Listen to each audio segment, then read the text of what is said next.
ಓಂ ಶ್ರೀ ಗುರು ರಾಘವೇಂದ್ರಾಯ ನಮಃ. ಎಲ್ಲರಿಗೂ ನಮಸ್ಕಾರ. ನನ್ನ ರಾಯರ ಅನುಗ್ರಹ ಯೂಟ್ಯೂಬ್ ಚಾನಲ್ಗೆ ಸ್ವಾಗತ. ಹಾಗೆ ಇನ್ನೂ ಚಾನಲ್ನ ಯಾರೆಲ್ಲ ಸಬ್ಸ್ಕ್ರೈಬ್ ಮಾಡ್ಕೊಂಡಿಲ್ವೋ ದಯವಿಟ್ಟು ಸಬ್ಸ್ಕ್ರೈಬ್ ಮಾಡ್ಕೊಳ್ಳಿ. ಈ ವಿಡಿಯೋಗೊಂದು ಲೈಕ್ ಮಾಡಿ. ಯಾರೆಲ್ಲ ರಾಯರ ಭಕ್ತರಿದ್ದೀರೋ ಅವರೆಲ್ಲ ಓಂ ಶ್ರೀ ಗುರು ರಾಘವೇಂದ್ರಾಯ ನಮಃ ಅಂತ ಹೇಳಿ ಕಾಮೆಂಟ್ ಸೆಕ್ಷನಲ್ಲಿ ಬರೆಯೋದಂತೂ ಮರಿಬಿಡಿ. ಇವತ್ತಿನ ವಿಡಿಯೋದಲ್ಲಿ ಎಷ್ಟೊಂದು ಜನ ನನ್ನ ಸಬ್ಸ್ಕ್ರೈಬರ್ಸು ಅವ್ರ ಜೀವನದಲ್ಲಿ ಆಗಿರ್ತಕ್ಕಂಥ ಪವಾಡಗಳು, ಅಂದರೆ ಏನು ಪವಾಡ ಆಗಿದೆ ಅಂತ ಹೇಳಿಲ್ಲ, ಆದರೆ ಏನು ಮಾಡಿದ್ರಿಂದ ಪವಾಡಗಳಾಯಿತು ಅಂತೇಳಿ ತಿಳಿಸ್ಕೊಟ್ಟಿದ್ದಾರೆ. ಅದೇ ವಿಷಯನ ನಾನು ನಿಮಗೆ ಹೇಳಬೇಕು ಅಂತೇಳಿ ಅಂದ್ಕೊಂಡಿದ್ದೀನಿ. ಅದೇ ಥರ ನನಗೂ ಕೂಡ ಆ ಮಂತ್ರ ಹೇಳಿದ್ರಿಂದ ನನಗೂ ಕೂಡ ಒಂದು ಪವಾಡಗಳು ಆಗಿದೆ. ಏನು ಹೇಳ್ಕೋಬೇಕು, ಯಾವಾಗ ಹೇಳ್ಕೋಬೇಕು ಅನ್ನೋದನ್ನು ಇವತ್ತಿನ ವಿಡಿಯೋದಲ್ಲಿ ನೋಡ್ಕೊಳ್ಳೋಣ. ಇದು ನಮಗೆ 24 ಗಂಟೆ ಒಳಗಡೆ ನಮ್ಮ ಕೆಲಸ ಆಗೋಗುತ್ತೆ, ನಾನು ಇವತ್ತು ಹೇಳ್ತಾ ಇರ್ತಕ್ಕಂಥದ್ದು. ಆದರೆ ಆಗಬೇಕು ಅಂತ ಅಂದರೆ ನೀವು ಅದೇ ಥರ ಇರಬೇಕು, ರಾಯರ ಭಕ್ತರಾಗಿರಬೇಕು. ಮೊದಲನೇದಾಗಿ ರಾಯರನ್ನು ಸಂಪೂರ್ಣವಾಗಿ ನಂಬಬೇಕು. ಹಾಗೆ ಸತ್ಯ, ನಿಷ್ಠೆ, ಧರ್ಮ ಇದನ್ನು ನೀವು ಪಾಲಿಸ್ತಾ ಇದ್ದೀರಾ ಅಂತ ಅಂದರೆ ಖಂಡಿತವಾಗ್ಲೂ ಏನೇ ಕಷ್ಟ ಇದ್ರೂ, ಈಗ ಕೆಲವೊಂದು ಸರಿ ಇಮಿಡಿಯೇಟಾಗಿ ಒಂದೊಂದು ಬಂದ್ಬಿಡುತ್ತೆ ಅಲ್ವಾ, ಹೋಗ್ತಾ ಬರ್ತಾ ನಮಗೆ ಗೊತ್ತೇ ಇರಲ್ಲ ಈ ಥರದ್ದೊಂದು ಪ್ರಾಬ್ಲಮ್ ಕ್ರಿಯೇಟ್ ಆಗಿದೆ ಅಂತ ಹೇಳಿ.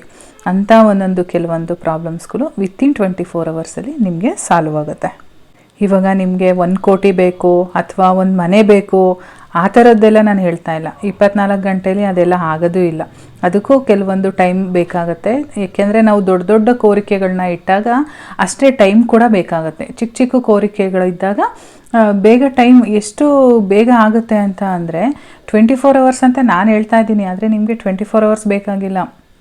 ಇವತ್ತು ಬೆಳಗ್ಗೆ ಹೇಳ್ಕೊಂಡಿದ್ದೀನಿ ಅಂದರೆ ಸಂಜೆ ಅಷ್ಟರೊಳಗಡೆ ಆಗಿಬಿಡ್ಬೋದು. ಅಂಥ ಒಂದು ಪವರ್ಫುಲ್ಲು ಅದೇನಪ್ಪ ಅಂತ ಅಂದರೆ ರಾಯರ ನಾಮಜಪ ಅಷ್ಟೇ, ಇನ್ನೇನಿಲ್ಲ. ರಾಯರ ನಾಮಜಪ ಮಾಡೋದ್ರಿಂದ ನಿಮ್ಗೆ ಏನೇನೆಲ್ಲ ಆಗುತ್ತೆ ಗೊತ್ತಾ, ಎಷ್ಟು ಮಿರಾಕಲ್ಸ್ ಆಗುತ್ತೆ ಗೊತ್ತಾ. ನನಗೆ ಎಷ್ಟೊಂದು ಜನ ಕಮೆಂಟ್ ಹಾಕಿದ್ದಾರೆ.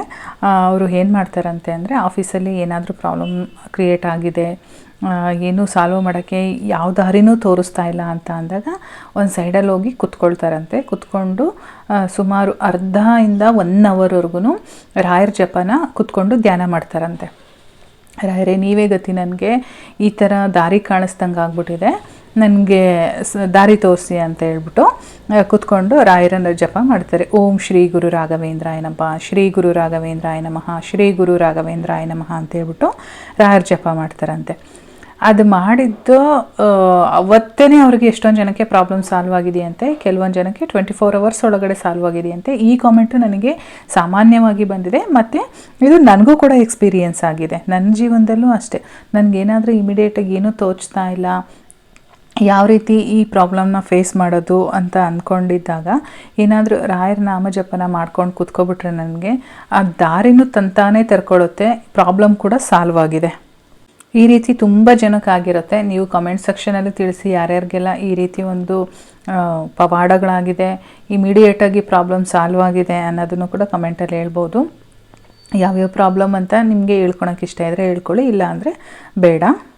ಸೊ ನೋಡಿದ್ರಿ ಅಲ್ವಾ, ರಾಯರ ನಾಮ ಜಪದಿಂದ ಯಾವ ಥರ ಒಂದು ಪವಾಡಗಳಾಗುತ್ತೆ, ಎಷ್ಟು ಬೇಗ ಆಗುತ್ತೆ ಅಂತೇಳಿ ಇವತ್ತು ತಿಳ್ಕೊಂಡಿದ್ದೀರಾ. ಇದನ್ನು ಮಾಡೋದಕ್ಕಿಂತ ಮುಂಚೆ ರಾಯರಿದ್ದಾರೆ ಅನ್ನೋದನ್ನು ಮನಸ್ಪೂರ್ವಕವಾಗಿ ನಂಬಿ. ನಮಗೆ ಬ್ಯಾಕ್ಗ್ರೌಂಡಲ್ಲಿ ಒಂದು ಶಕ್ತಿ ಇದೆ ಅಂತ ಅಂದರೆ ಅದು ನಮ್ಮ ರಾಯರು. ನಮ್ಮ ಹಿಂದೆ ಅವ್ರು ಇದ್ದಾರೆ ಅಂತ ಅಂದರೆ ನಾವು ಯಾವುದೇ ರೀತಿ ಒಳ್ಳೆ ಕೆಲಸ ಮಾಡೋದಕ್ಕೂ ಕೂಡ ಹೆದರ್ಕೋಬಾರ್ದು. ಒಳ್ಳೆ ಕೆಲಸಕ್ಕೆ ಯಾವಾಗಲೂ ಮುಂದೆ ಇರಬೇಕು. ಎಲ್ಲರಿಗೂ ಕೂಡ ರಾಯರು ಒಳ್ಳೇದು ಮಾಡಲಿ ಅಂತ ನಾನು ಕೂಡ ಕೇಳ್ಕೊಳ್ತೀನಿ. ಪ್ರತಿದಿನ ಪೂಜೆ ಮಾಡಬೇಕಾದ್ರೂ ಕೇಳ್ಕೊಳ್ತೀನಿ. ನನ್ನ ಎಲ್ಲ ಸಬ್ಸ್ಕ್ರೈಬರ್ಸ್ಗೂ ಕೂಡ ಅವ್ರ ಕಷ್ಟಗಳು ಬೇಗ ಸಾಲ್ವ್ ಆಗಲಿ ಅಂತ ನಾನು ಪೂಜೆ ಮಾಡ್ತೀನಿ. ಸೊ ನಿಮ್ಮ ಎಲ್ಲ ಕಷ್ಟಗಳು ಬೇಗ ಕಳೀಲಿ ಅಂತ ಹೇಳ್ತಾ ಇವತ್ತಿನ ವಿಡಿಯೋನ ಮುಗಿಸ್ತಾ ಇದ್ದೀನಿ.